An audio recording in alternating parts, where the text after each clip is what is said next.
K സുധാകരന്റെ വിജയത്തിൽ ആഹ്ലാദം പ്രകടിപ്പിച്ച UDF പ്രവർത്തകർ മട്ടന്നൂരിൽ പായസ വിതരണം നടത്തി.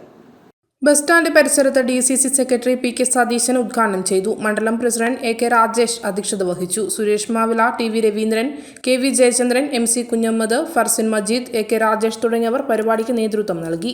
ഈ കണ്ണൂർ ജില്ലയിലെ കണ്ണൂർ പാർലമെന്റ് മണ്ഡലത്തിലെ ജനങ്ങൾ നെഞ്ചോട് ചേർത്തുകൊണ്ട് കണ്ണൂരിലുള്ള ജനങ്ങൾക്ക് രാഷ്ട്രീയം നോക്കാത്ത രീതിയിൽ കക്ഷി രാഷ്ട്രീയത്തിന് അതീതമായി ഏതൊരാവശ്യത്തിനും ഏതൊരു വ്യക്തിക്കും ഏതൊരു സമയത്തും പ്രിയപ്പെട്ട തന്റെ കണ്ണൂരിന്റെ MP കെ സുധാകരന്റെ അടുത്ത് ആരുടെ ശുപാർശയില്ലാത്ത രീതിയിൽ മണ്ഡല കോൺഗ്രസ് കമ്മിറ്റിയുടെയോ അതുപോലെ തന്നെ ബൂത്ത് കോൺഗ്രസ് കമ്മിറ്റിയുടെയോ DCCയുടെയോ അതുപോലെ തന്നെ UDFന്റെയോ കത്തില്ലാത്ത രീതിയിൽ ഈ പ്രദേശത്തിലെ നല്ലവരായ ജനങ്ങൾക്ക് അവരുടെ ആവശ്യങ്ങൾ സാധീകരിച്ചെടുക്കുന്നതിന് വേണ്ടി അവരുടെ അവകാശങ്ങൾ നേടിയെടുക്കുന്നതിന് വേണ്ടി കെ സുധാകരന്റെ അടുത്ത് കയറി ചെല്ലാവുന്ന ഇത്രയും ജനസമ്മതിയായിട്ടുള്ള നേതാവിനെ കണ്ണൂരിന്റെ ജനത നെഞ്ചോട് ചേർത്തുകൊണ്ട് തോളോട് ചേർത്തുകൊണ്ട് ചരിത്ര വിജയം സമ്മാനിച്ചുകൊണ്ട്